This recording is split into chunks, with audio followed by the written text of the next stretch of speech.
Welcome to the Carey Nieuwhof Leadership Podcast. I hope this episode helps you thrive in life and leadership. And if you like it, hit the like button and subscribe to my channel, and that way you'll never miss a thing. Well, if you're like me, you're always looking for ways to stay informed and engaged with the world around us. And that's why I created On the Rise. It's a curated weekly newsletter packed with thought-provoking articles and insights on faith, culture, and the future of the church, and really any other subject that I find fascinating and conversation worthy. And I send it to you absolutely free every single week. So if you're ready to join the conversation and be part of a community of curious, engaged leaders, you can subscribe to On the Rise today at ontherisenewsletter.com. You can start and stop at any point on ontherisenewsletter.com. This episode is also presented by Glue. Glue is connecting the faith ecosystem in innovative ways. One way is by making it a lot easier for churches to connect with new visitors. Did you know, for example, that the time it takes for a church to respond to new visitors has a major impact on whether that new person or family will stay? Well, with Glue, you can use automation to build engaging new visitor engagement journeys. You can learn how at get.glue.us/visitors. That's get.glue.us/visitors. And now to today's episode. Frank, welcome back. Oh, I'm glad to be here with you, Carey. This will be fun. Like to make it formal and record something from our conversation that we have all the time, but now we're having it. Exactly. Other than my wife, you're the only human I talk to every single day. It's true. And it's the best. Right? Yeah. It is the best. Sure. It is the best. So let's start with the text exchange that we've been doing now for over 3 years. It started during lockdown. And I'd love for you to tell the story. I think it was my idea, and I was really excited that you said yes. But I'd love you to tell the story of how it happened and what happens with that. Yeah, and then you can correct me and fix whatever I said wrong or you remember differently. My wife does that a lot, so she remembers things differently than I remember. Well, that's what marriage is for, right? Yeah, that's correction. Right. So. That's right. So we started a month after kind of lockdown, texting every single day. The best thing from the day before, the worst thing from the day before, and one thing to be praying for the current day. And we kind of put some parameters around it. It had to be personal. So it wasn't best for somebody else or something cool we saw, but this was really us reflecting on yesterday and looking ahead to today. And you know, when you've been doing that for 3 years like we have, you really have two options. You either start to do the same thing every time, which isn't healthy or good, or you start to be really reflective and you're mindful about the responses and you're thinking through, is that really my best or is that really the worst? Or was there actually something worse that maybe a little less comfortable sharing, but probably should? And so kind of land in that space of going, this is good. It's become great for me to start each day with taking a few moments just to reflect on what's happening around me and in me. I don't know if that was the original intent. I think it was us just trying to stay connected, but it's been so life-giving to me. Yeah, likewise, and I think you're right. There are definitely recurring themes, if it's our kids or something that's going on inside of us or an issue we're working on. But, it is like I get up in the morning, I read the Bible, I pray, and then I go to text Frank. Like usually it can vary anytime between 4:30 in the morning and 8 a.m., depending on the particular day and time zone. And we rarely miss a day. But it's like, the format is as simple as it can be. Best, worst, pray. That's it. Just best : usually it's just a line. Worst thing to happen. Sometimes it's not much, which is a good day. And then pray. Can you pray about this for me? And sometimes it's like barely 3 sentences, and sometimes you get a paragraph, but I feel like we've gotten to know each other so much better. And of course, our friendship is a long distance friendship. Like you live in Atlanta, I live north of Toronto. So we see each other a few times a year, but otherwise we just connect every day. Yeah. And every once in a while, that best, worst prayer, there'll be some little comment that you make or I make that leads to a spontaneous instant phone call. Right. We're like, wait a second. Nope. Let me check in on that one. The tone of that or something's off. Not a lot, but every once in a while, it's just like, I need to check on what you just said and just process. So what would you say the difference is, having done that for 3 years now? I can think of other people I know who call a best friend every morning. there's one guy, I don't want to name names, but everybody would know who he is, just calls his best friend every morning. They check in for 10 minutes and they hang up. That's it. What has that done for you, that kind of daily connection that you and I have? The daily connection, first of all, it's forced me, good, bad, and different. I want this to happen, but it's forced me to be transparent, like to be honest with someone, be vulnerable with someone, which is, I think, really important. And, because we have a true friendship, it's forced me to really wrestle with my thoughts. So typing it out, there's been plenty of times where I've started to type a best and then went backwards and delete and go, that is so superficial, or that wasn't the best. That was the easy answer. And so even though we're not super intense about it, I think we are really intentional about it. And I think it's been a game changer. I think it's caused us to have a lifelong, lasting, strong friendship. We understand where each other's at, even though we don't even see each other every Sunday. It's not like we go to church together or anything. Like we've had to be intentional. And I think it's healthy. And I probably tell somebody at least every couple weeks about how we text and recommend that to them to do with their best friends, because I think it's something special. Yeah. And, I think we've gotten to know each other so much better. We've known each other for over 10 years, but there are times where I'm tempted to give you the easy answer. And then I'm like, I can't do that. That's frank. Like I can't just, oh, nothing's wrong. And sometimes, I don't know about you, but I find it embarrassing to tell you what's worst or what I want you to pray for. Like there's sort of not an image thing, but just gosh, I wish it was better news today. And it's not. And then other days really are good news, but it forces me to be transparent and on a daily basis. And it really helps me feel seen and understood and cared Absolutely. For. And because we keep the same format, I think we do identify patterns, like you said.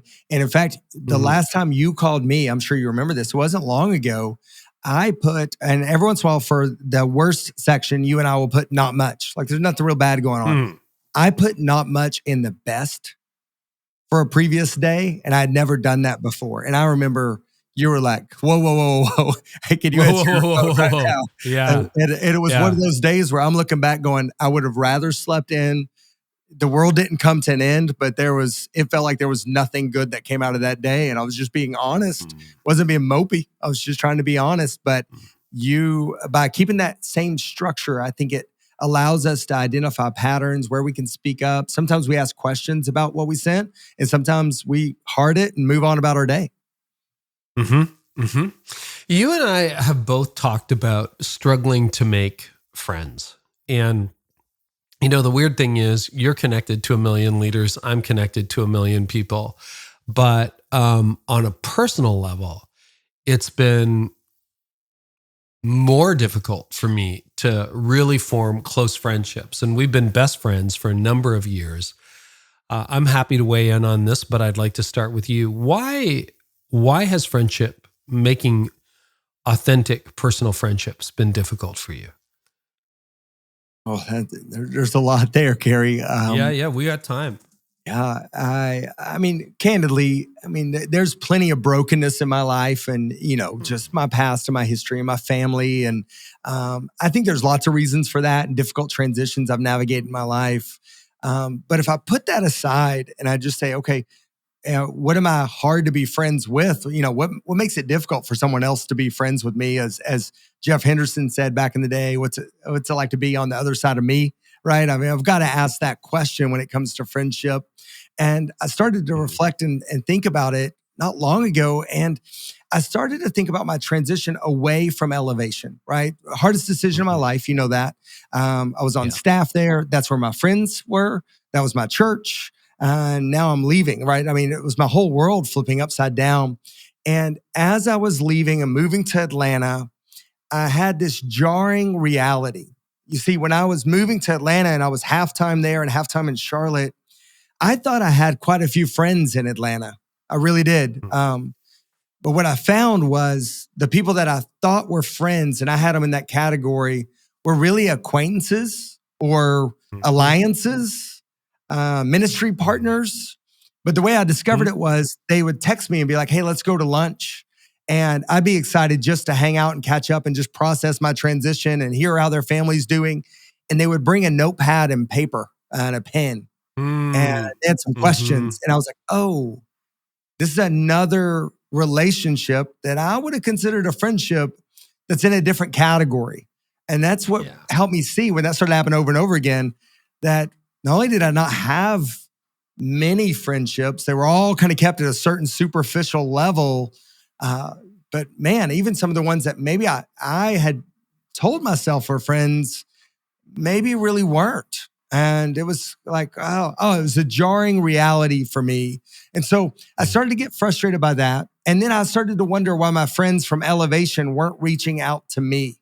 So I had categorized some people in the wrong category. That was my fault. I put them in the wrong category. But then I was like, what about these other people? And somewhere along the way, I realized that the burden for friendship fell on me. I was the one that was leaving.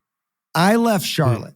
The friends that I had in Tennessee, I'm the one that moved. They're still there.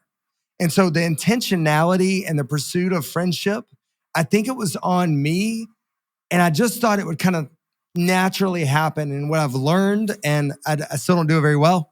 I'm trying. I think you and I do it pretty well. But friendship takes a level of intentionality, but doesn't typically reside at a high level of priority for me. I'm not, when it comes to prioritizing new friends, additional friends, that always gets bumped. I can give you 5 things I prioritize right now over doing friendship, and trying to facilitate another friendship. Even though it'd be healthy, even though it's not that I don't want some additional friendships, I just prioritize other things. And I've realized that when you're as busy as we are, you have as much capacity and opportunity, I think we have to be even more intentional because it's not going to happen organically.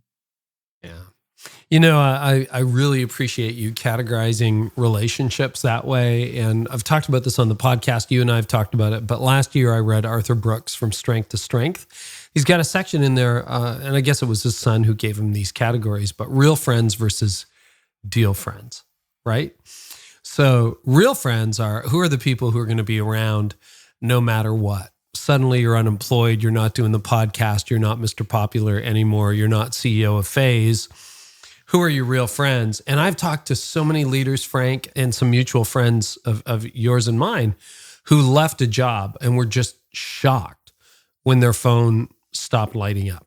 It's like, wait a minute, I was getting 25 texts a day, and now I'm getting 2 a week from the people I used to work with, if I'm lucky, on a good day.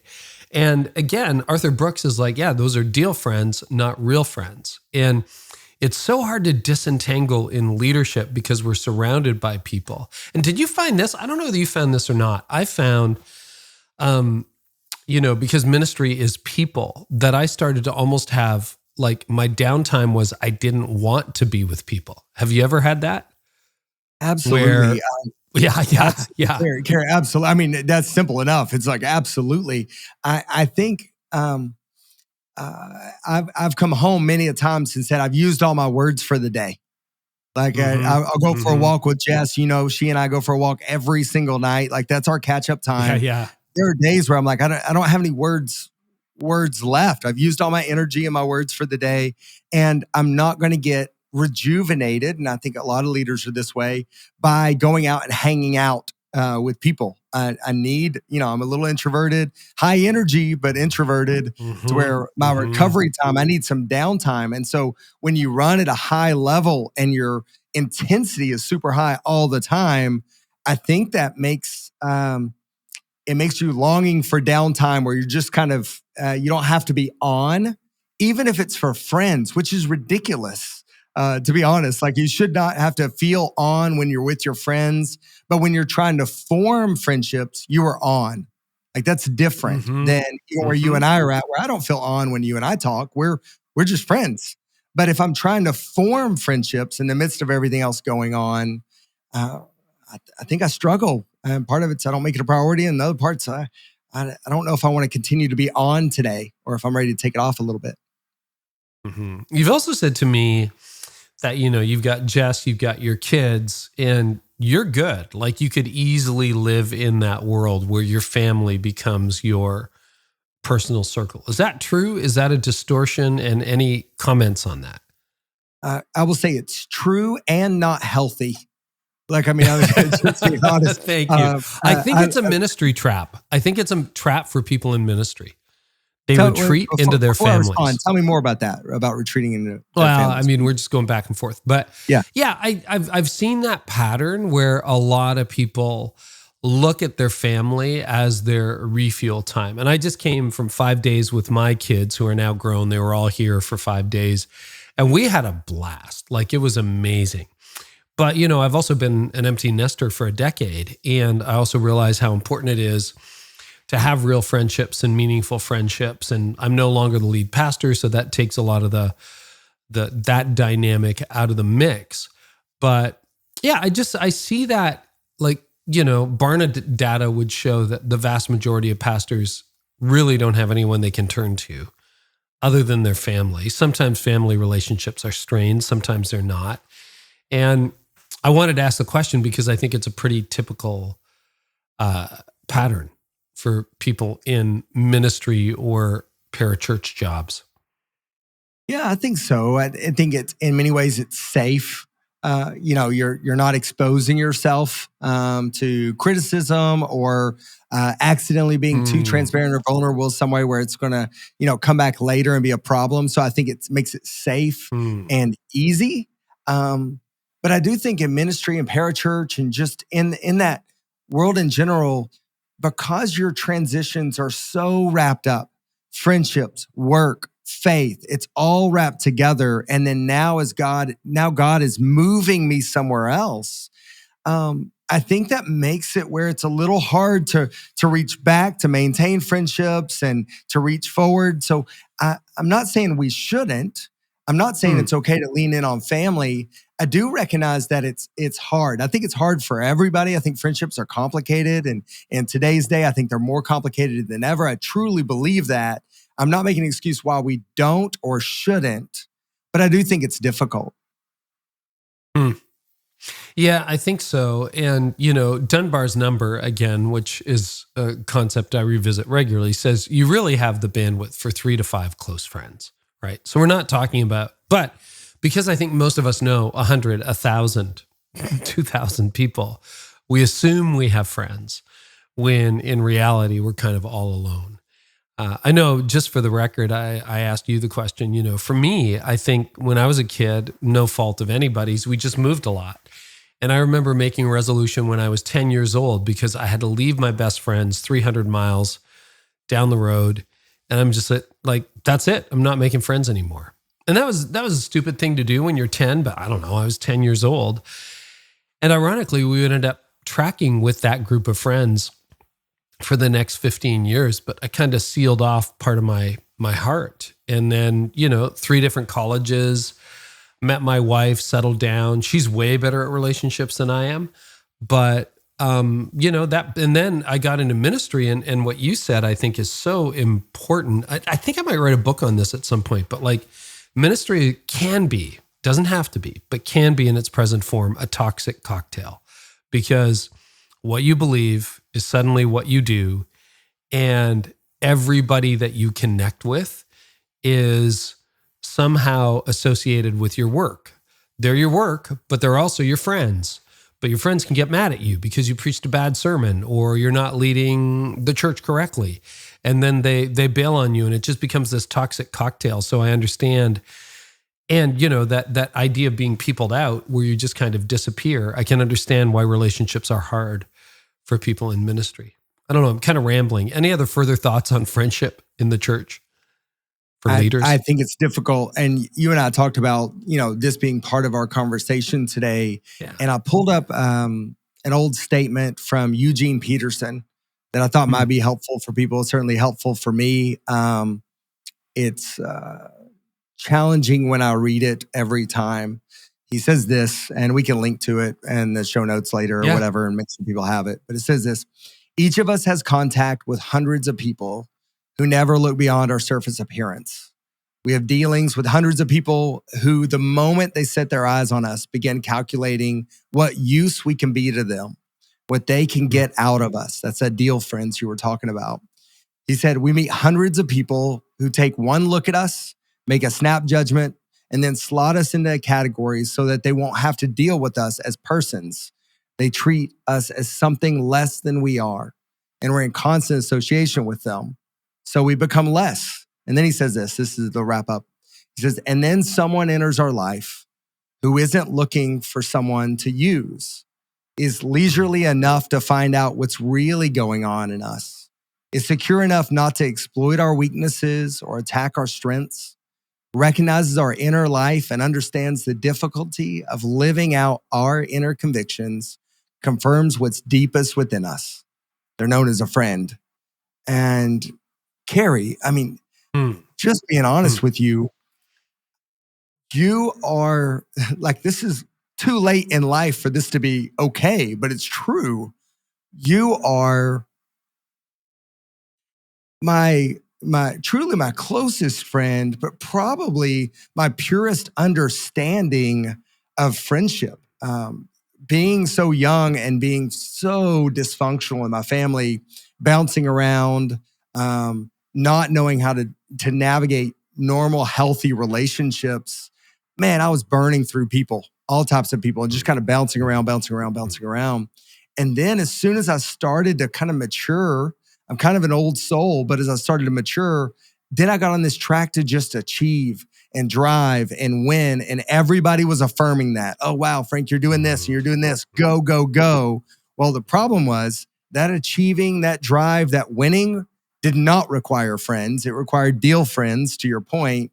And so that put me on a train that, gosh, it hasn't been till recently. How sad is this? I'm over 40. I'm about to be 44 years old, and I'm 35 and starting to figure out that I don't have any healthy, real, strong friendships.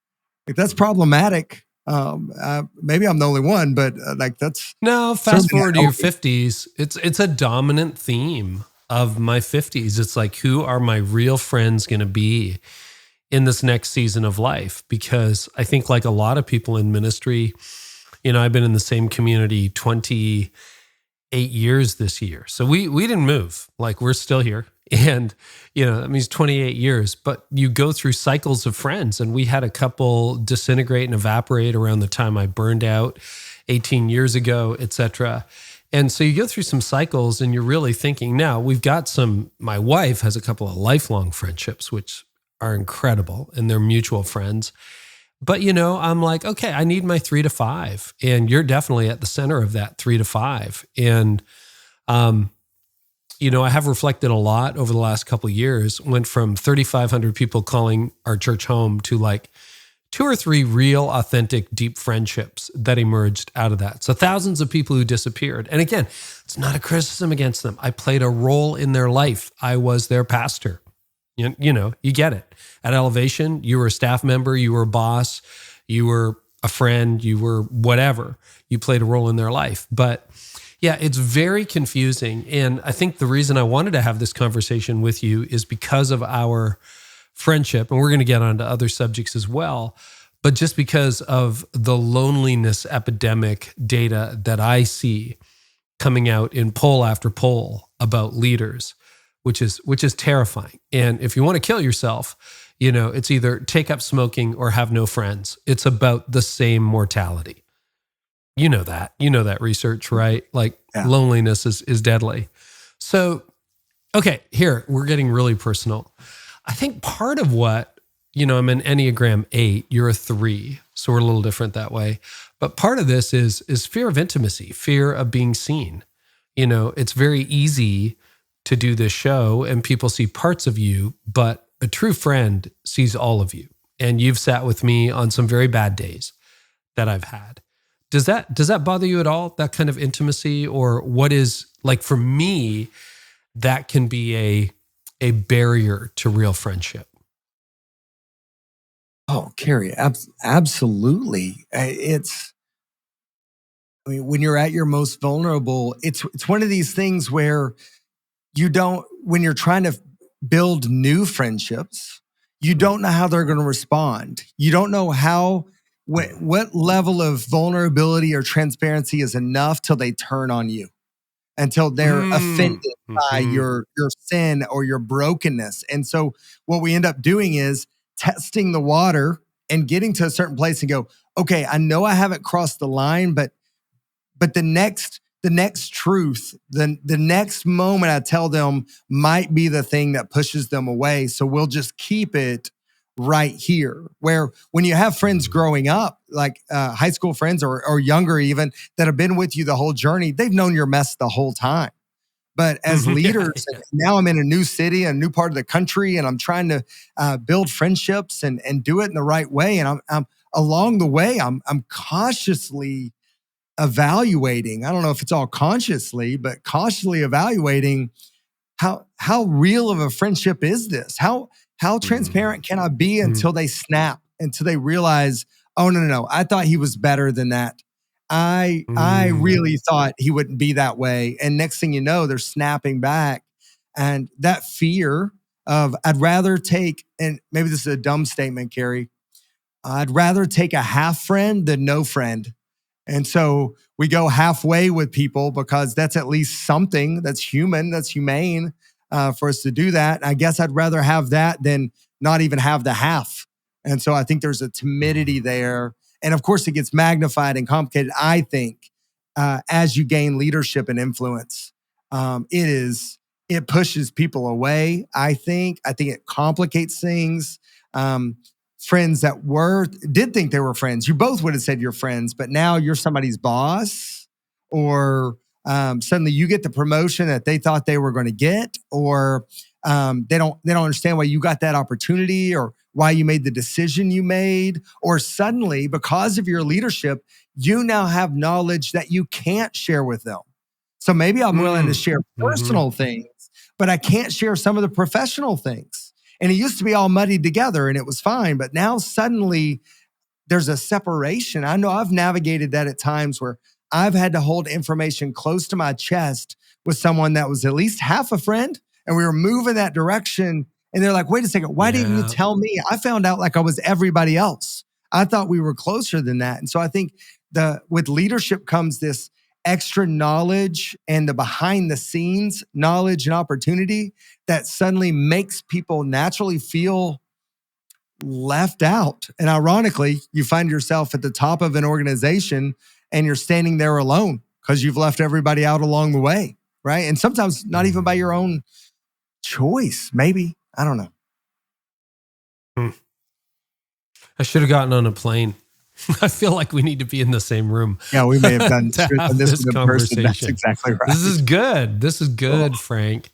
I think you're reading a lot of people's mail. And I mean, part of it's not justifying or excusing behavior as a leader, but there's a reason why leadership and friendship are often mutually exclusive. You're right. People turn on you. That happens, right?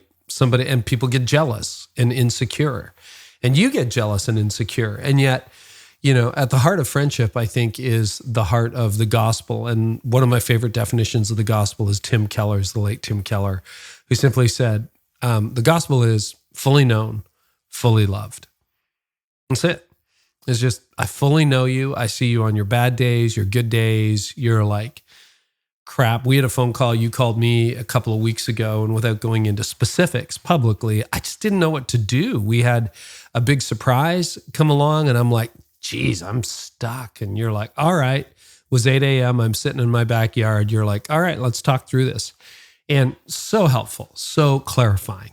And we've been, fully known, but then also fully loved, fully accepted. And I think the myth, of course, is that if I'm going to be fully known, if you're going to see who I am, you're not going to love me.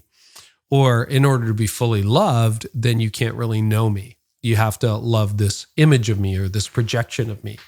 And I think real friendship, and in many ways, like real marriage, is fully known, fully loved. So, Carey, I think I'm processing real time, but I think this fully known, fully loved concept, while I agree, that's what we're longing for, that's what we're pursuing, finding it in people is there's a level of risk that leaders have been taught not to take on, right? So I'm a high risk guy. I'm a high venture capital guy, private equity guy. I can go out and bring stuff to life. You know that I definitely lean high on the risk scale. If I took any tests, I've taken them before. Like I'm out there. I'm willing. I'm young, and I'll take risks. Like it's fine. And so I'm like, okay, bring it on. But there's a level of risk where as a leader, you're having to mitigate risk all the time. Your decisions are going, what's the return on investment for this risk? We're being taught that. That's in our brain, whether we're a church leader or business leader. What's the return on this risk? Is it worth taking this chance? And the cost in friendship is to say, is my full transparency worth the risk of losing it all? Because it's not a partial loss. If you cross that line beyond where somebody's willing to go in friendship and being fully known and fully loved, the risk isn't that we take a minor step backwards. I think if we find that there's a line there that's unacceptable for someone, when we cross that line, it is a full fallout. It's a full loss. And so it's one of these things where, you're at risking jackpot at Vegas and you're all in on some game where it's like, man, it feels like there's a very slim fraction that I'm going to be able to win. More than likely, I'm going to lose when I let them fully in. And losing is potentially losing all of it, not just moving backwards a little. And yet as leaders, we're taught to weigh those. And so I think along the way, as we move up in an organization, we're just more cautious about being fully known because we know the risk of, once again, I'd rather have a half friend than no friend. And I think that's oftentimes the case. It's not like, we can get up to 3/4, then we mosey back down just a little bit and we ebb and flow. We're either in this and we're growing in it, or it's kind of gone. Well, and I think that's been one of the nice things in the evolution of our friendship over the last decade plus is, it did literally start. You mentioned note taking. You asked to meet with me or volunteer to meet with me, or I volunteered to meet with you when I was at a conference. You showed up with a notepad. And then I'm like, I really like this Frank guy. And eventually, we still take notes off each other, but for the most part, we just talk, right? But we got past that stage. But what's been interesting in these last 3+ years since we've been texting every day is I've sensed the vulnerability has gone up in stages, right? It's like, hey, I had a colossally bad day yesterday, or here's what happened between Tony and I, or, here's one of the struggles that you've got with something at work or something at home. And I think each time it was an embrace. It was like, oh, thank you for sharing that with me. And I never mind hearing about your problems. I don't like still sharing my problems with you. I feel like I should be the upbeat guy or the guy who doesn't have any issues. And that's just not true. It's not human. So yeah, that's super helpful. Carey, high performance. It was say more. A crisis. Like, our relationship pivoted, our friendship pivoted as I was going through a crisis and I saw another side of you. So let's be super clear. We went from, I pursued you as a mentor. I saw you as this thought leader that I could learn from. Back before there was a podcast or anything, you were blogging and I was commenting on blogs and I was like, man, this guy's brilliant. I just want to learn from him. And so I sought you out as a mentor. Then we realized that even though in many ways we're different, we're alike in a lot of ways. And so we started to connect and the frequency increased, but it was around ministry, right? Oftentimes how it would be with anybody else in leadership or whatever, we're in proximity to each other, we're wrestling with similar ideas. But then I had a crisis that I was navigating and you were on a mission trip with compassion on another part of the planet. And you called me every morning, but I knew that you were with a group of pastors that honestly in my mind, I thought were more influential, more important, more whatever you want to add to that, all the mores. And yet every morning you were calling just to say, hey, are you okay? Like, what can I pray for you about? But it wasn't a text. You saw in that moment. And that was we had gone from mentorship to professional friendship to a little bit more of a friendship. But that was a pivotal moment for me because I was having to be transparent, and you were one of the only people that was calling to make sure I was okay in that season. And so suddenly, I do think that helped accelerate our friendship, was navigating that together, but we weren't in the mud together. You came down in the mud with me, right? You came and joined me. You didn't have a problem. I had the problem. And you were like, hey, I'm going to come be with you. I'm going to sit with you. I'm going to encourage you.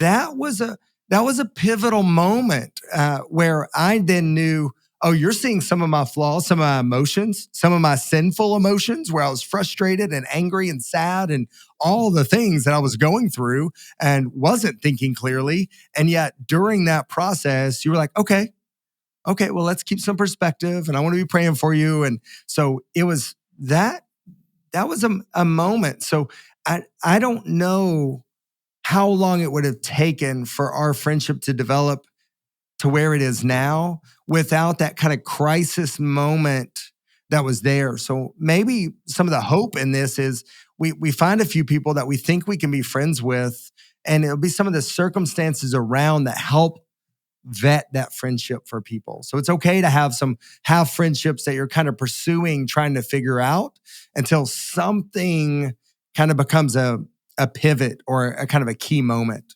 I don't know. What do you think about that?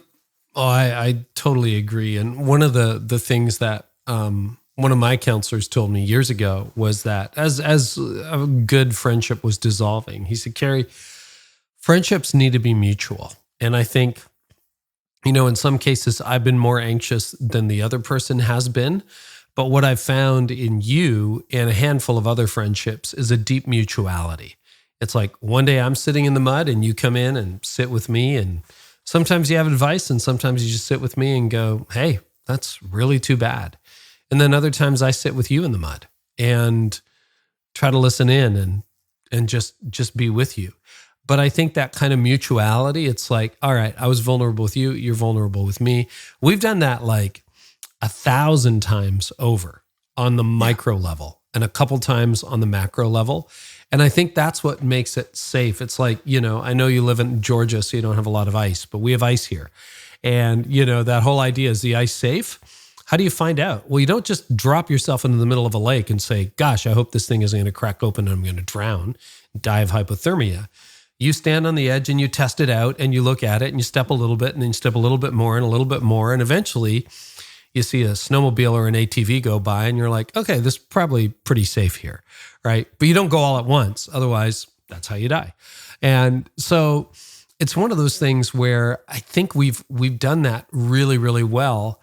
And I think sometimes you can get so lonely in friendship that you kind of lunge at somebody. And I've done that in the past. Like I've lost a friend from going too far too fast. Like when I was not in a good season, it's like, whoa, I can't handle this.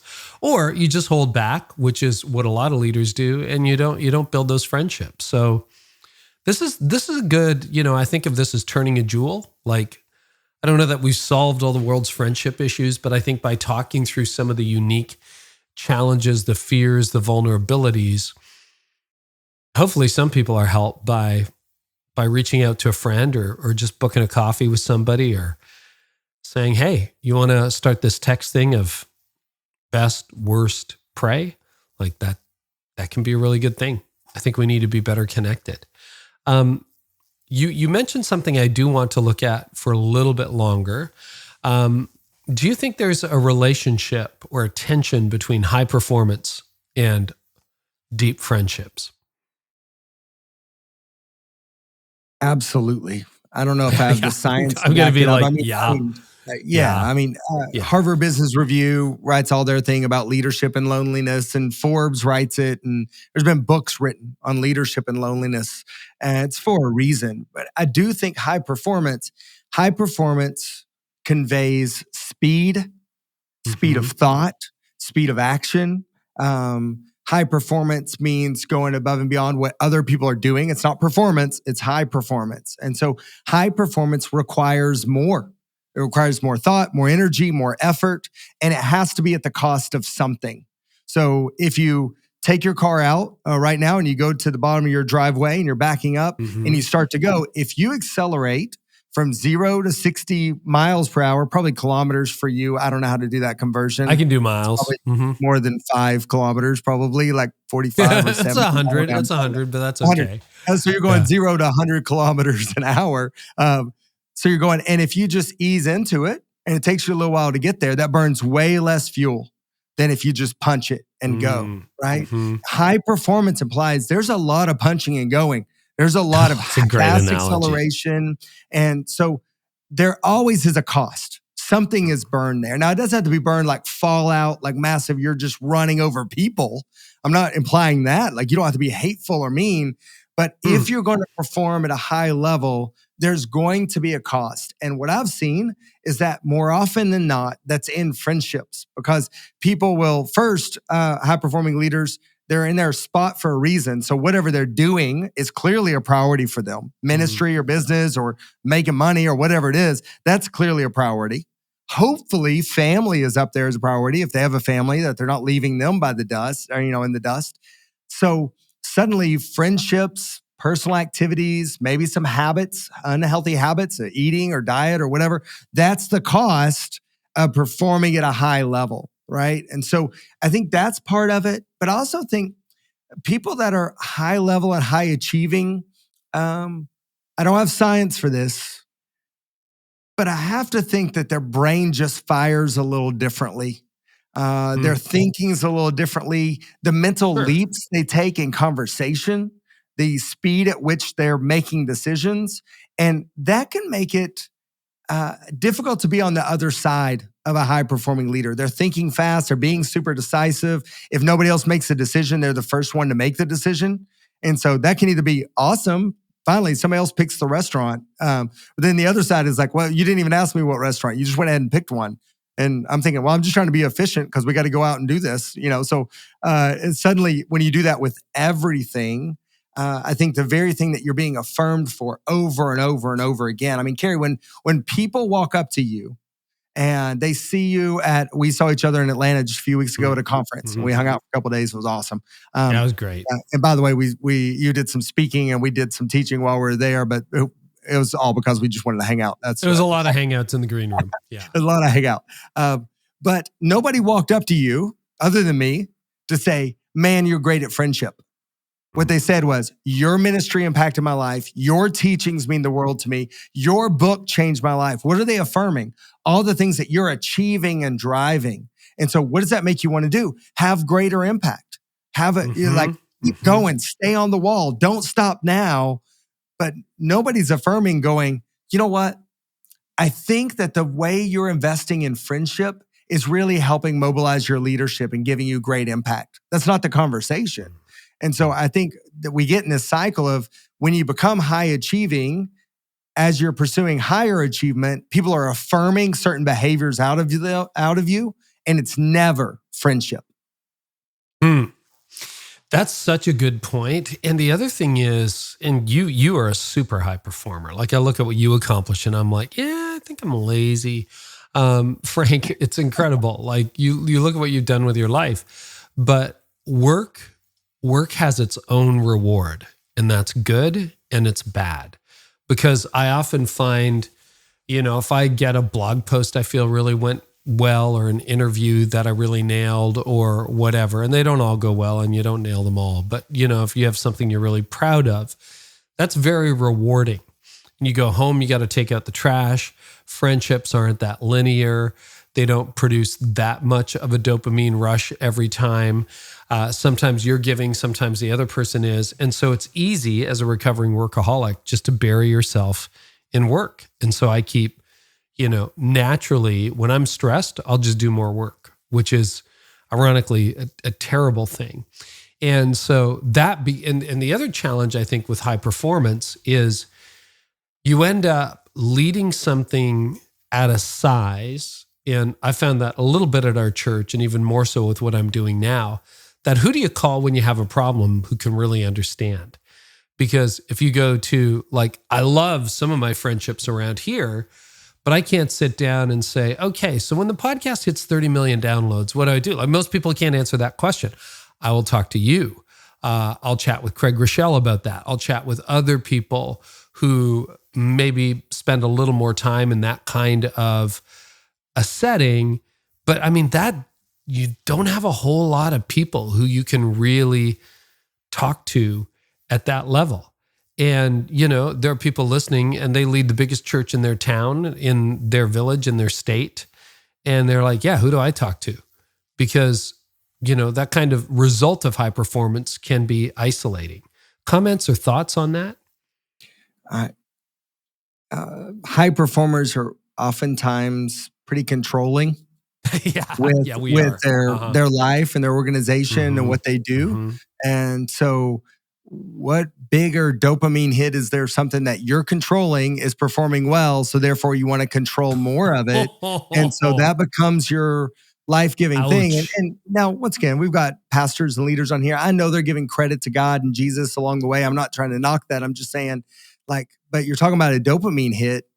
Gosh, if things are performing well, I want to make another phone call. I mean, gosh, in my young 20s, I'm selling insurance.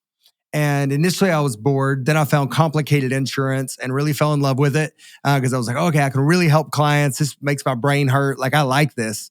And so I'm strange, Carey. You know that. But along the way, as I was selling it, everybody was leaving. And I realized it was 4:00 in East Tennessee, which meant it was 1:00 in California. And so when they all left, I was like, I can keep doing this. I'll just call the other coast, because they're still just getting started. And I loved it, Carey, and it cost a lot. It cost me a lot of friendships and time with people early on because I didn't know how to balance that. What I knew was something I could control. I could systematically tell you that with a certain volume of phone calls that led to a certain number of business accounts I would write, which led to additional affirmation and money or whatever it may be. And so I had this cycle of I could control that. But when I went home and either spent time with my family or broader sense, went to hang out with friends, there was no control in that. Oftentimes I was out of control. We were at a restaurant just hanging out and I don't know when they want to leave. And I don't know if I want to stay that long. And I don't even know if I want pasta. And, I didn't have control of anything in those friendships. But what I found was that, man, if you perform at a high level, you get to control more stuff. And controlling is fun. I'm not saying it's healthy, but I'm just saying it does create a cycle that makes you want to just stay in it. Well, and we can cut this part out if you're not comfortable talking about it publicly. But one of the things you and I have talked about pretty transparently over the last few years is when you're used to performing at a high level or you have a high output, time off can feel painful. Hats off to all the people who write Sabbath books. I think they're amazing. I think it's great. But one of my struggles, and Frank, I know one of your struggles is, what do I do when I'm home? And yeah, you've got kids sports and kids this and kids that, but we've talked about that before. I've had to develop hobbies because otherwise you can only mow the lawn so much, although that is fun for me, right? You can only mow the lawn so much. You can only clean out the garage so many times. And that as Blaise Pascal says, the inability to sit quietly alone in your room or pursue other leisure activities can be a challenge. How are you dealing with that tension as you've experienced it? And again, if you want to reject the question and move on, we'll cut it out. No, but the answer is really simple. Terribly. I'm not very good at handling this at all. I know. Thanks for going there. I love ministry. I love work. I know you know that I have multiple jobs. Well, you have 4 jobs, 6 jobs? I don't know. You have a lot of jobs. And I love it. I love it. It's not burdensome. And so that's one of the things that's hard for me outside of maybe watching some sports and certainly hanging out with the kids when they're playing basketball or Layla's doing dance or whatever it may be. I mean, I enjoy doing that. Don't get me wrong. But gosh, if there's a Saturday where nothing's scheduled, that does not, if my calendar is blank, that does not feel good for me. I'm not like, oh, great, I'm going to really get to recover. I immediately will fill it up with random stuff. Just 2 weeks ago, my son woke up and called me and he said, where are you? This is my 16-year-old. He said, where'd you go? I thought you didn't have anything to do today. And candidly, he was just wanting me to see if I'd make him breakfast. But so he wasn't too worried about me. So he is 16. But yeah, that's exactly right. But I had already left early that morning, went to Home Depot and was just starting a project that no one asked for. I didn't even have until that morning. I made one up. because I couldn't sit still. And it's a challenge because the work that I get to do is so life-giving to me. It's hard. I hear everybody talk about hobbies and how I'm damaged goods because I don't have really any hobbies. And I get it. I understand what they're saying, but I'm also trying to juxtapose that to not just high achieving and affirmation. And Patrick Lencioni would say I'm a skillful politician and I can put on the face and I can do all the stuff. I like it. I genuinely like helping churches win through phase or helping our church or pastoring people. Like I love what I get to do. And so now I feel guilty because I should like other things. And so now I'm filling my calendar with other things because I don't need to be still working because I'm wrong if I'm still working. So I just fabricate other things to work on that aren't my actual job. And that somehow makes it okay. And so, I mean, I'm just being honest with you. I don't have any answers. I'm certainly not going to write a book on this because I don't have any recommendations. I am flawed in this way. And I'm trying to embrace it. My wife embraces it some. I'm trying to say I'm sorry less. And by that, I mean simply like doing less behaviors that cause me to have to say I'm sorry. But at the same time, like, man, I really love what I get to do and I'm not burnt out. COVID fried me a little, right? I mean, gosh, it was just hit up. You went through some, I mean, starting a preschool when they're shutting everything down, like, come on. Preschool and events, August 2019 and in 2020, everything I do gets shut down. That was including church. Like that was tough, especially as a high achiever leader, which at that point, like the month that we closed, March 17th, 2020, like everything was up and to the right. Every investor and church leader that I knew was going, this is amazing. You're crushing it. Achieve. And then all of a sudden it just stops. For somebody that like walks the fine line of living for that affirmation, but also trying to be faithful with what God's entrusted in my care and walk that line already. It threw me for a spin cycle for sure that it took me a while to dig out of. But now, honestly, I'm working really hard. Carey, you check in on me every once in a while to go, man, are you doing okay? I want to make sure you're not burning out. I'm at a really good place right now. No, you are. So, I won't stop asking the question, but I know what the answer will be. Yeah, I'm doing okay now, but I am working at a pretty crazy pace. And so you asked the question, and I'll go back to my answer. I'm terrible at it. And I'm trying to figure out where I should be okay with that versus where I need to continue to reflect more. So am I. I mean, on the one hand, you and Jess keep having kids. You've got a 2-year-old at home and, you know, your oldest are in their 20s. So, I mean, you're going to have lots to do at home for a couple of decades, but it does get quiet in the empty nest years. And I've had to add hobbies so I just don't keep working and, you know, shared activities with my wife, Tony, and so on and so forth. But yeah, I do enjoy work, but I am finally starting to enjoy hobbies and time off. But I find for me, like just sitting around the house is not a good thing. So we have a boat. If I'm out on the lake, we got out the other night. I'm like, okay, this is good. This is good. And then again, one of my sons still competes. He's 27. So we went to a bike race in Toronto to watch him race last night. And that was incredible. That was fun. Still enjoy that. But yeah. Right now, one of the only things I do is build Lego sets. Good. It's one of the few things that it's kind of peculiar. Me and John Acuff and probably a few other people. And David Kinnaman, John Acuff and David Kinnaman all build Lego. One of the things I found is I can't use my phone while I do it. And it never is a race for me. I don't know why. I don't try to put it together fast. I don't open another bag and do it fast. I can just sit there and kind of like click away at it. And there's something about that that's good for me. So I probably spend a little too much money on Lego, but it's cheaper than additional counts. What do you build? Oh, so the last thing I built was the Up house from the movie Up for Malachi's room, for a baby room with all the balloons and stuff. So that was super fun. And then at Thanksgiving, I built the Home Alone house, which was super fun.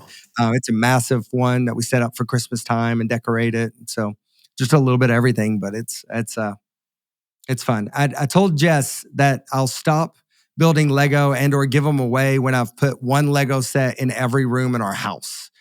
She has not agreed to that, but that's what I've said is the plan. Yeah.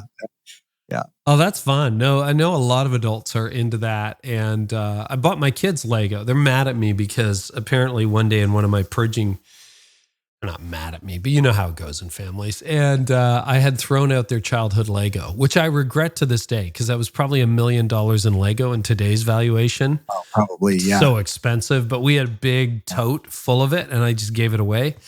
Shouldn't have done that. So a couple of years ago, I got them like this VW bus and this motorcycle and this bug that like heading off to the beach surfing and that kind of stuff. So they built those sets out, which is fun. That's fun. That is fun. Yeah. So let's talk about the 4 jobs and then want to talk about multi-use facility. And thank you for this like outline of a book / treatise on friendship and why so many of us have to work on it. I think that's going to help a lot of people. So what do you do, Frank, in all these jobs? So of course we have Phase, which is a multi-use strategy for churches. We started a few years ago. So I was co-founder and CEO. I changed my title and handed over the CEO role. So I'm now co-founder and church growth officer when it comes to franchised Phase. And we could talk more about that. I'm chief of staff at local church. Which is kind of like an executive pastor. We have 3 locations in North Atlanta. I love doing that. 3 churches in very different seasons. And we're getting ready to launch 2 more. So I'm excited about that. And then I get to work with great organizations like Generis and a couple other parachurch organizations where I just like help their organization thrive and kind of give them insight and hopefully some wisdom or at least a fresh perspective. And so I like to keep several different things going, partly because I think if I stayed in just one thing, I would push too hard. And so one of the kind of diagnosis, in fact, you had me call William Vanderbloemen. The 2 of us talked on the phone on a car ride. So it wasn't any formal thing. I wasn't looking for a job. We just needed a process. Because you had asked me the question, you were like, Frank, if you did just one thing and focused, maybe you could do something really incredible. Like, could you focus on that? You were asking that versus, Frank, you do several other things. And what William had pointed out that just the way I'm wired, that it might be good to kind of scratch different itches and be able to kind of float between different things. And on any given week, one takes more time than the other, but kind of ebbing and flowing through those things is really good for my brain and how I operate, but I really enjoy it. Yeah, it's pretty incredible, because we did go through that conversation over the last few years where you were trying to discern what's next for you as you entered into your 40s. And I think this curious mix of, multiple jobs, including, you were CEO and exec pastor at the same time, plus some consulting work on top of that. It's incredible. Describe the business model behind Phase. What is sort of behind that? Because I get DMs all the time from church leaders who are like, hey, I'm bivocational, or we're looking at building a new facility. We want to make it multi-use. And there's sort of the classic, build a gym, build some soccer fields, that kind of stuff. But you have a totally different take on it with the Phase Family Center concept. Yeah, I hope so. And so in Alpharetta, this is what led to the transition away from Elevation. Hardest decision in my life, leaving that to go start this. When I got to Phase, the first model was simply, can we build a building using investment capital and let a church be a tenant? So we have events, co-working, and preschool. Phase runs the businesses, and a church is a tenant. Well, while I was building that one, Mark Batterson up in DC called and said, would you help us renovate the Blue Castle, which is what he wrote about in Circle Maker, the city block in DC. We run a preschool for him. Well, when we got those up and going, my phone was ringing off the hook from churches saying, we'd like to partner, but we're in a different season, or we bought an old Kmart versus we're building a brand new building and we're a mega church. We're doing 3 locations next year versus a church that only has 1 location, and everything in between. And I realized that if I'm going to do Phase, which is simply a multi-use strategy. It's all about stewarding our building and having greater community impact, and the church becoming a community hub again. So how can we have better stewardship, greater community impact? And so I was trying to figure out, how do we pivot to serve more churches? Because I could only go so fast if we're running and doing everything. So we made a huge pivot with some great direction from some leaders from Chick-fil-A and some other very influential organizations around the idea of franchising. So what Phase does now, if a church wants to do multi-use, and to be clear, multi-use is using your space for church on the weekends and that same space for some revenue generating / community impact resource during the week. So this is not building a separate building with a soccer field in it, and that's for the community, saying the same space. And what we realized was Phase could build all the systems, structure, branding, marketing, all the assets, the job descriptions, the policy and procedures for preschool operations for churches and for event operations. So think about your auditorium for bar mitzvahs and quinceañeras and weddings and corporate events. We can build out the framework and structure and help a church have those in their facility without being alone. So they can have their own preschool without being alone, have their own event business without being alone. Because what I realized was that most churches in America that do multi-use, one of the reasons that they may struggle to either make it financially profitable or to engage with government agencies and funding or whatever it may be is because they've all done it by themselves. There's no network or support system. So just like a restaurant is way more likely to fail if it's done by its own rather than with a franchise because of all those systems and structure, we've created a franchise model for churches to bring on a preschool with help and or events with help. So that's the Phase model. Yeah. Why did you decide preschool? Because there are so many. You've got preschool and co-working space, and then you can rent out the auditorium as a theater for community stuff, but on Sunday, it turns into a church. Yeah. So why preschool as the foundation of the Phase model? Yeah, great question. A couple reasons. First, we already have children's ministry space. It's laid out for children. So, that makes it intuitive from a multi-use standpoint. It eliminates some of the setup and tear down. So it does make it easier. But the bigger reason is in the early 2000s here in the US, everybody in America was talking about healthcare, our healthcare crisis. What are we going to do? It's gotten out of control. The costs are high. People can't get it. It was on and on every news station, every politician, like the whole US was talking about this problem. And yet the church couldn't really do much to help. Like maybe we opened a Saturday clinic for like very minor stuff, but the healthcare system that was broken, the church had to stand on the sideline while the nation was in crisis. We didn't have the facilities or expertise to help. Well, now here we are in 2023, our nation is in a new crisis. One of the top 10 concerns of every politician and all thought leaders in America is childcare. It broke. It was already breaking and it broke during COVID. And yet, here's the cool thing. For the first time in what feels like a long time, the church is uniquely positioned with our physical space to meet the need, not only in a good way, maybe possibly the best way. We may be the best solution for fixing our nation's childcare crisis would be to partner with churches across America. And so I get excited about an opportunity where the church isn't just saying, no, we have faith to offer. We really think you should listen to us. We got to keep doing that. Got to keep sharing the gospel. I'm not knocking that at all. But I'm just saying, in our communities, people are saying, I have nowhere for my kid to go. I've got to go back to work. Like they're feeling that tension. How awesome would it be if in every community there's a church standing up or a couple of churches standing up saying, we will help with this. I'm not saying give it away. I'm not saying impact tithes and offerings, but I'm saying build a model where we are the solution. And now the church is answering a major problem. Well, it makes sense. And there are some churches that start their own schools, et cetera. So how is this different than a Christian school? Like what makes Phase different than the classic Christian school?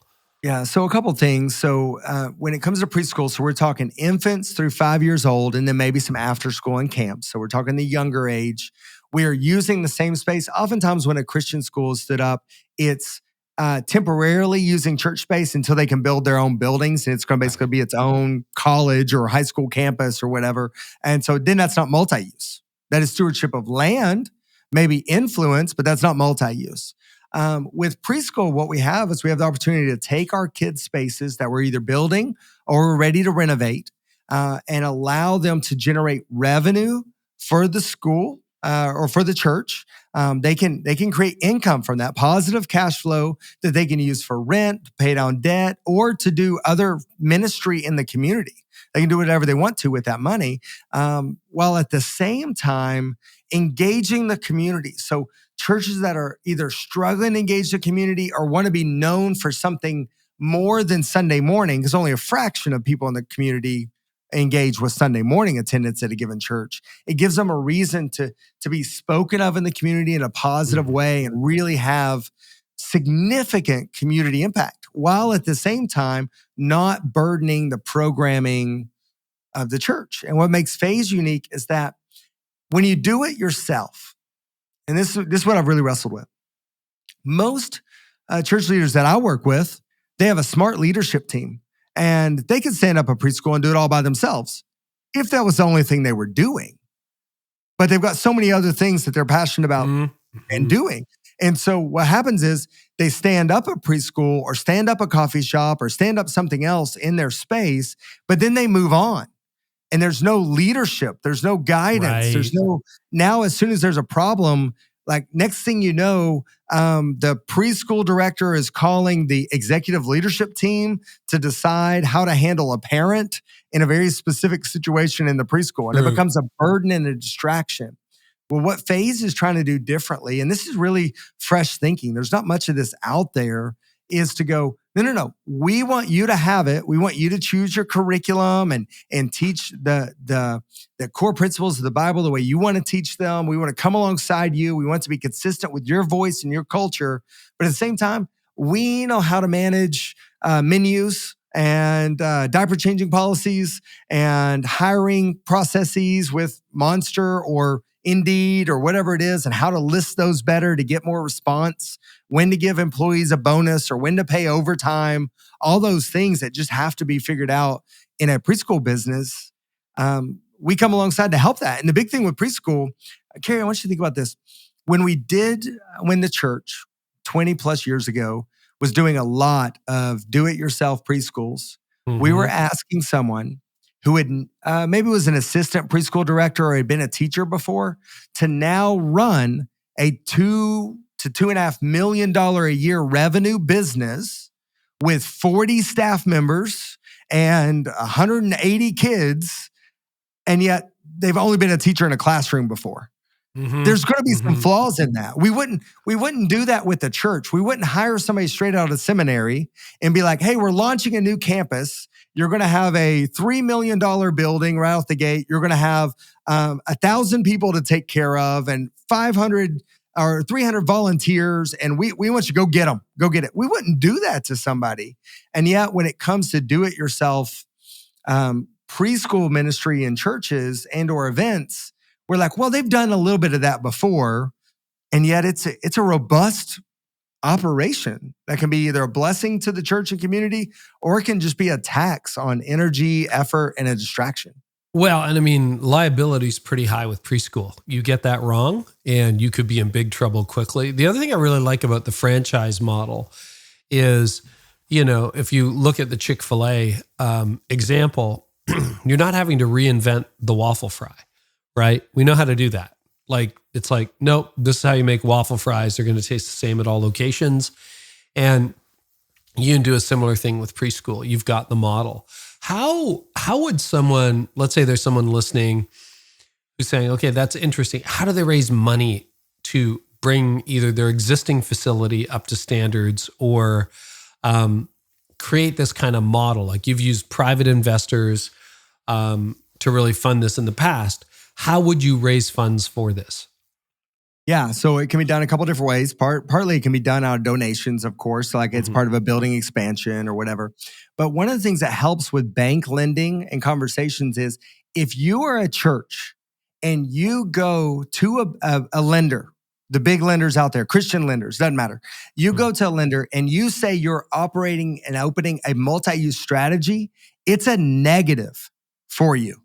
If you go in and say, we're going to build a new campus and we're going to open a preschool and we're going to do an event business and look at the revenue and you're not going to be just dependent on tithes, you're going to be dependent on these other models as well. They actually currently put that as a negative because they're looking at one leader and going, how can you possibly run three very different businesses? So what you think is actually a positive is a negative, unless you have a franchise partner. Then suddenly they're like, oh, you're wanting to do this. This is actually mitigating our risk because you're bringing in experts, and now you have two revenue sources. So now if you go in and say, we're doing a multi-use preschool with Phase, and we're going to have our church operation, we're going to have room for growth and all this stuff. Now they underwrite that differently. So when it comes to raising capital, whether it be through traditional lending or through donations, I'll tell you, Pastor Mark Batterson told me this.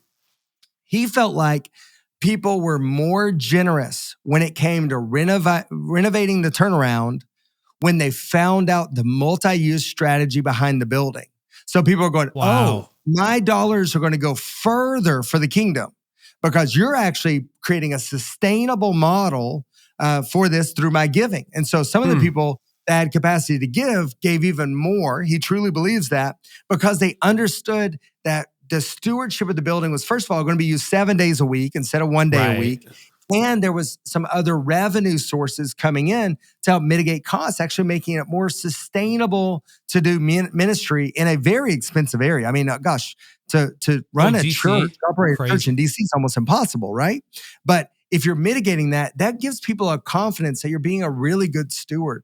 Carey, it's kind of like, if you think about it, the parable of the talents, as you know, you've done plenty of research on this, a talent was worth a whole lot of money, right? Many scholars are now saying it's ridiculous. A talent, $370,000 or something like that was one talent. Well, and then you had 5 talents. Well, when we think about it, if we think about our buildings as though they're talents, we're using them 1 day a week and burying them in the sand 6 days a week. And so I'm wrestling with this idea. I'm genuinely wrestling with it going, if we're to be a good steward of these things that God's entrusted to our care, is it really okay? Is it good stewardship to build a big building, not serve the community, not do something else with it, and just use it for this one small function? And I don't know. I mean, I don't want to get overly theological. I don't want to read too much into it, but it has been something I've been wrestling with to go, no. Our buildings are for us to steward, and I want to serve our community, and there's a better way to do that, I think. I don't think, and you won't hear me say, I don't think multi-use strategy is church 2.0. Right. People are like, oh, this is the church of the future. No. It is a good model for some churches to engage their community and serve differently, period. Like, it's as simple as that. But I do think people should consider it and wrestle with it. Yeah, one thing, I mean, funding's always an issue, and the franchise model makes a lot of sense. But when you and I are texting on a daily basis, you're like, pray, meeting with the investors today, whatever. What are some tips? Can you give us an idea of the scope of the money you would need to build, a Phase family center from the ground up, a multi-use facility? And then what are some best tips for dealing with investors, private equity, that is stepping up to fund this? Absolutely. What I've found is that working with investors, communication is key. I know that's an obvious statement, but let me unpack it. Communication is key, and it's all about 5th grade math. 5th grade math is show your work. It doesn't matter if you have the right answer. It doesn't matter if you provide an answer. And same is true, I believe, with board elders, trustees in your church, investors. It's about communication, good or bad. You're not responsible for all the results of what happens in your church. God's the one moving. Yeah, I mean, you're just trying to be a good steward of everything. So good or bad, we're being transparent along the way. But I do think we have to show our efforts. And so with investors, I may have got something right or wrong, but I showed them what I was trying. And they'll be like, oh, I would have thought that would have worked too. It's interesting that didn't work. So what are you going to do now? So same with trustees and elders. We go in and we're like, well, we thought we were going to grow, and we were really believing God was going to grow our church, and hasn't really grown the way we thought. And we're going to have to kind of revisit the budget. Well, that's one way. And I guess we could try to build some hype around that, but go, well, we're still believing. Or the other option, so picture this, is to go to that elder group or trustees, high capacity givers, and or investors, and go, hey, here's what we tried. We tried this and this and this. And I know I talked to many of you about this strategy and we thought it was going to work. But you know what? I was surprised. It did not have the impact we thought it was going to have. And so now we're going to try this and this and this for the next quarter. That mitigates so much conversation and burden and stress. And so we're sitting there playing chess and creating worry and anxiety. And usually what ends up happening is we give the results, the numbers, the KPIs, and then we give vision for where we hope to be one day. But we never do the 5th grade math. We need to show our initiatives. Wow. And I found when it comes to the investors, I've gone to them multiple times and go, guys, this didn't work. Remember when I told you we were going to do this? We all kind of nodded our head. I tried it. It did not work at all. So I've had to go back to the drawing board, but here's what I'm trying now, or here's what our team is trying now. I think that's true for, once again, trustees, elders, people that are donating resources to your church. They want to know the impact, where it's going, the impact it's having, and communicate where we're going next with it. I think it would make all the difference in the world. You know, I'm so glad I asked that question because that's so counterintuitive. What you're talking about is communication, regular communication, and transparency, 5th grade math. Because I'm not an investor in phase, but I think of other companies where I'm an investor. And you're right, they don't always get it right. But when the CEO emails it out and says, hey, we tried this, the market shifted, it's not working, we're going to do this. We fell short, but we're going to do this next term. I'm not like, give me my money back. I don't care. It's like, I trust you. I don't understand your industry. But there is an innate pressure back to leadership to try to only show your successes, to show them the highlight reel, to say, we did this and we did this and it worked. And, you know, I think pastors are especially guilty of that, but I love the transparency of just bringing them into the struggle. And you find that people lean in when you do that? It's interesting. What I found with the group of investors I have, they're high net worth individuals from all walks of life. Okay, I mean, everything from airplane engine repair to financial equity to Chick-fil-A people to, I mean, you name it. So all different kinds of walks of life. Some are more worried about me. Like they're making sure I'm okay, which is awesome. I'm grateful for those people. And that's kind of where when I show my work, when I do 5th grade math and I tell them where I'm going to try next in the formula, they almost drop into pastoral care at that point because I've been very communicative. The other group shares their ideas. And sometimes those ideas aren't awesome. They're like, no, you don't know my industry. You just happen to be an investor. I'm going to listen, but that doesn't make sense. And I have to find a way to navigate that conversation. But more often than not, they're saying, hey, let me help. And I'll tell you where people make a mistake. They never ask for the help. And so if we're saying we're doing a marketing initiative for our church to get the word out, people don't know that we opened a new campus. And we really thought people were going to show up because of whatever reason. You know, we give a reason for it. And it didn't work. And somebody on the call, one of your elders is a politician in your community. Or they're an insurance salesman for State Farm. Right. They're great at marketing. And when they're like, if you need anything, let me know. If we don't invite them in later for some input and wrestling with our new plan, don't go in blank slate and go, what do you think we should do? I don't think that's very professional. But to go in and go, hey, here's what we're thinking. You got any thoughts around this? And they may go, oh, I love this idea. Let me help you with this, or let me make a tweak. We're so afraid as leaders to ask the leaders around us for their insight and wisdom, because they will give it, that we won't ask because we may not like what they have to say. But what I found is that if you remain transparent, not, oh, we have a board meeting in 6 months, so I'll update them then. If we know something now, send out that extra email. It's no big deal. Communicate along the way. Do 5th grade math. What you'll find is that there's some leaders willing to step up and help you with it. And so it's not your problem to solve all alone. And yet pastors and CEOs all the time, when things start to get sideways, they actually feel like it's more their burden to solve by themselves, which is pretty foolish. If their ideas aren't working, you got to bring some other people in, or at least let us know what you're trying next. So your leadership chops are impressive, at least in my view, Frank. And I want to ask you the question of how you work yourself out of the job of CEO, because 5 years ago, you were building the First Phase Center, and you were CEO, you were COO, you were director of construction. I mean, I remember the blueprints you're pouring over, you're on site, you're making sure the cement gets poured, you're hiring teachers, the pandemic hits, you're in it. And now you're the president and you're working day and a half, 2 days a week in it, and you've delegated everything. That's an incredible rapid rise. How do you work yourself out of a job?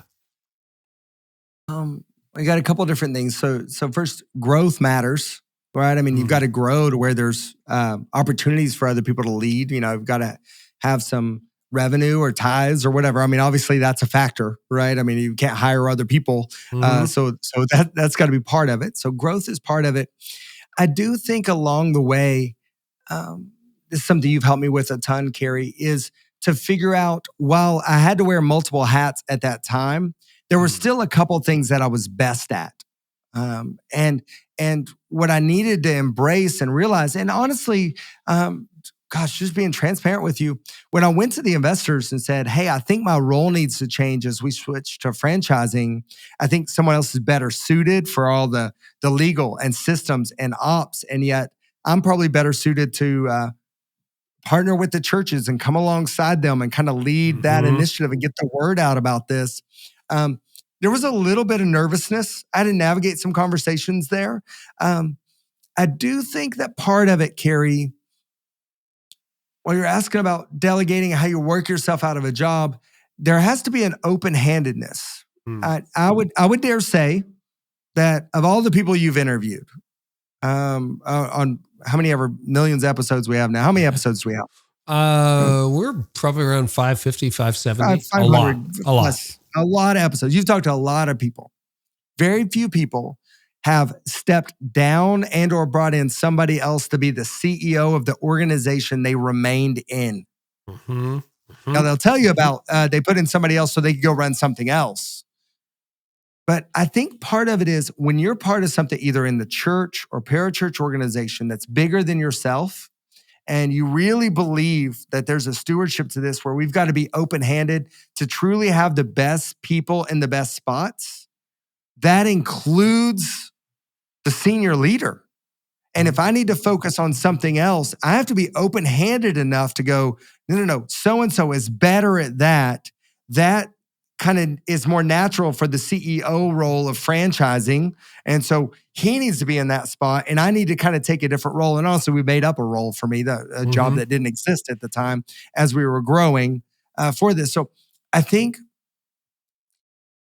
if we believe that what God is doing through our organization, our ministry, our influence, do we keep our hands open up enough to go, we want what's best for the kingdom, even if it doesn't keep the title of CEO? I will tell you, there's one person specifically that downgraded me immediately in their mind as soon as I gave up the role of CEO. Like I was no longer an influential leader that was like, oh, I don't need to talk to you anymore. Now I'm one of the co-founders and that's still in my title, but literally stop texting me. I mean, the day I announced it, like deal they don't friend, reach real out friend, to me. deal friend, real friend. There you go. Exactly right. I'm like, I'm sitting there going, what? Wow, I still have the same knowledge, same ability to serve you and help you, but you don't deal with me because I'm not.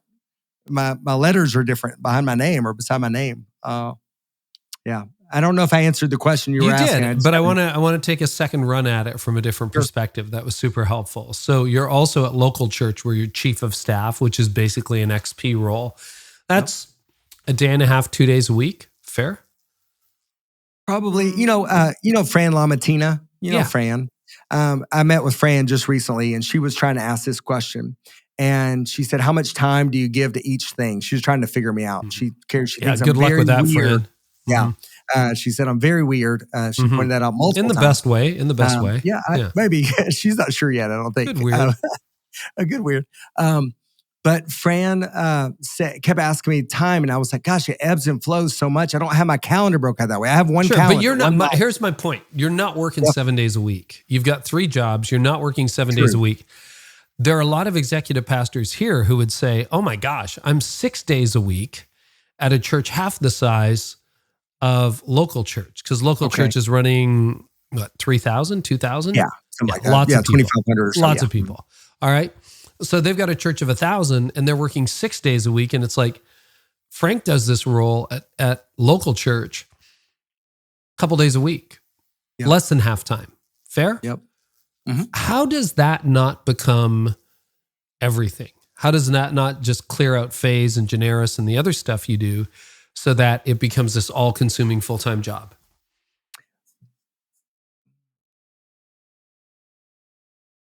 I'm still here, Carey. I'm just thinking. Good. I would say a couple things. Mm-hmm. I would say one is, as a leader, if you're going to take on more responsibility, okay, you've got to know what's being asked of you as far as tasks, what you're producing in your role versus leading and influencing in your role.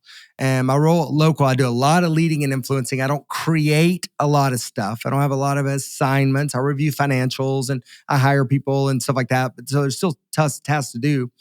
But I would say, as a leader, if you're wanting to take on more, or you're recognizing you need to get more efficient with what you already have, I don't have language around this yet, Carey, so you can help me with this.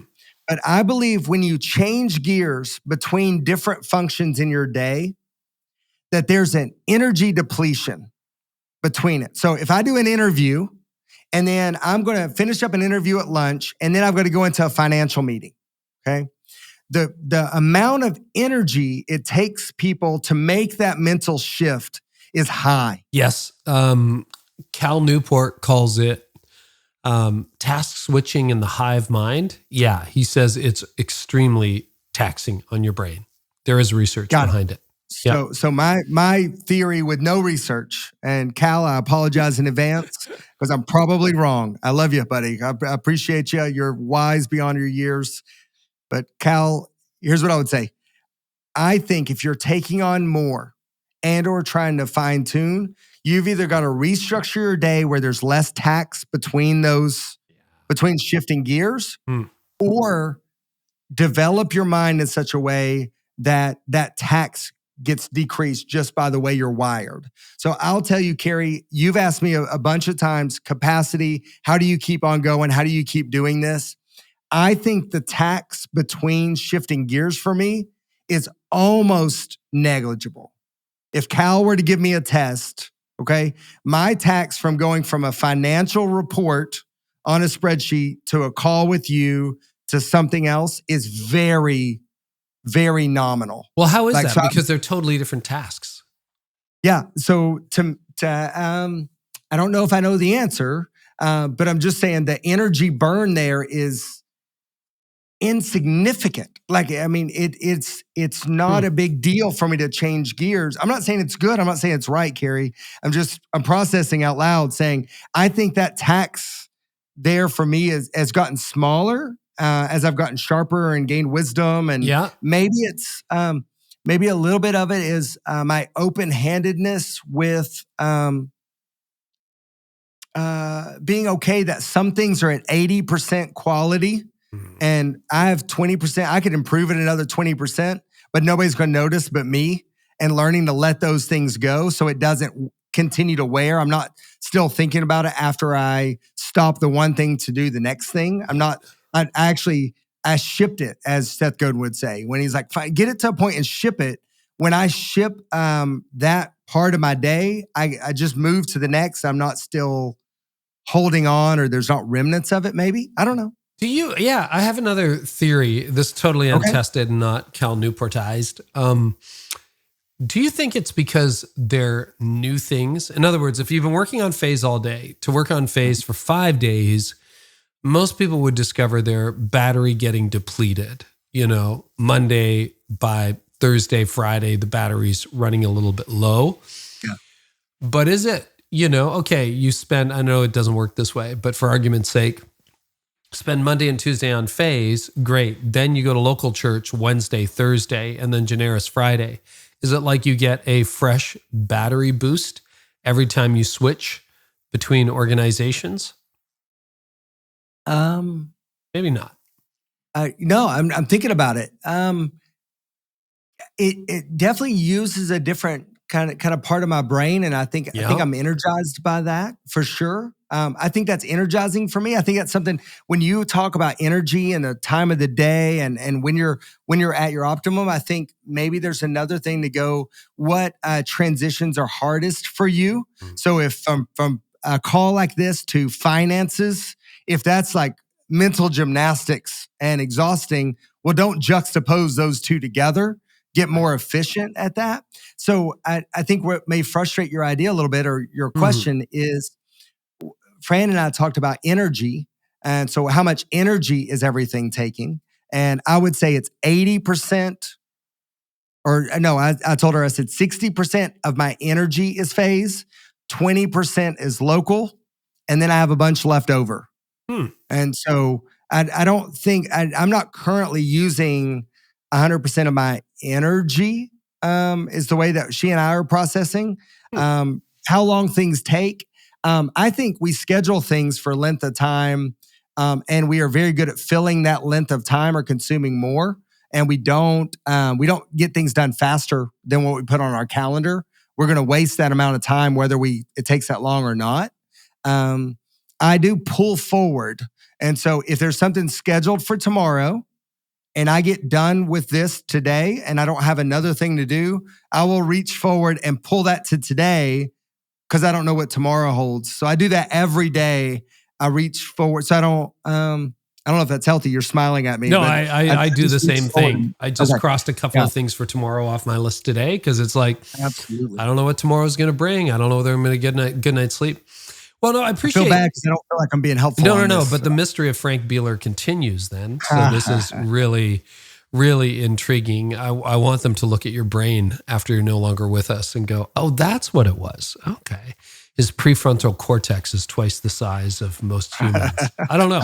It's a really unique and amazing talent. And the other thing people should know, because you wouldn't know this just hearing our conversation, is the organizations you work for are, by and large, thrilled with your contribution. There's nobody who's saying, oh, Frank's, moonlighting over at Generis or moonlighting over at... No, they're all thrilled with what you bring to the table. So that's a really cool thing. All right. Any other subject you would like to cover, or any other place you want to go in this wide-ranging conversation? Yeah, just to go back to multi-use for a second, I did just crank out a multi-use ebook. Yes, let's talk about an audiobook called The Multi-Use Equation. We don't need to get specific. I just want to give it to people. Like, I want it to be helpful. It's from since 2017. So we're 6 years. It's 5 or 6 years of my experience trying to understand how multi-use has been approached in the church over the last couple of decades, versus maybe a better way to do it, of refining that multi-use equation and strategy. And so I created it into an ebook and an audiobook, so that, because lots of your people like to listen to stuff, so we converted it to an audiobook, just to serve people well. Whether they are just wanting to wrestle more with the thoughts and the ideas around it. We're just trying to transfer some of our learnings, and we weren't going to wait long enough to put it into a formal big book and put a lot behind it. There's some really simple, clear flaws in the way we've approached it in the past, and some things that we can do now, whether you partner with Phase or not, it doesn't matter. There are things that we can do now to really bring some clarity to the vision and the direction that we're going with multi-use moving forward. So we just want to serve churches with that. I want to make sure that's available to people. Cool. Well, we will link to it in the show notes. And just so you know, the mystery of Frank continues. You texted me last week. Hey, man, yeah. I know this is coming up on your podcast. We have this book, but I decided most of your listeners are listeners, so I put this audiobook together. And I thought, of course you did. Of course. You probably just like one afternoon was like, let's put this together. Let's get the audiobook done. Of course you did. Is there an easy URL for people to get to? We will link to it in the show notes, but... Yes is the answer. Carey, I don't know it. I probably should know it. I'm sorry. You found a gap in the brain. First mistake ever. The glitch. That's all right. No, you know what? We'll link to it in the show notes. And if you have it, that'll work. Let my team know and we'll put it in the tag so I can. For sure. I'll get it to you. Yeah, I'll find it. And then you're F. Bealer on Instagram these days. Where else are you hanging out on the interwebs? Yeah, Instagram and LinkedIn are the two that I'm kind of exploring right now. Twitter's where I get some news, but Instagram is like more for fun and just connecting with church leaders. And LinkedIn, I've just kind of been re-exploring it lately. Yeah, it doesn't go away and it keeps getting bigger. Oh, and Phase Family Center. If people want like information on franchising, where do they find that? Absolutely. phase.center/partners. They can learn all about it there and download some resources and free stuff. And if there's anything that we're doing at Phase that you see helpful, but you don't want to partner with Phase, well, that's okay. We'll give you stuff. We'll help you. And if you want to have a conversation with us, that's fine too. We're happy to serve. Frank, so thankful for you. Thank you so much for this. What a rich 90 minutes. This is super fun, Carey. And gosh, thanks for going deep with me on friendship and us wrestling with that together. I thought that was going to be 15 minutes, and here we are. So that was really good, really rich. It's great. Thanks, Frank.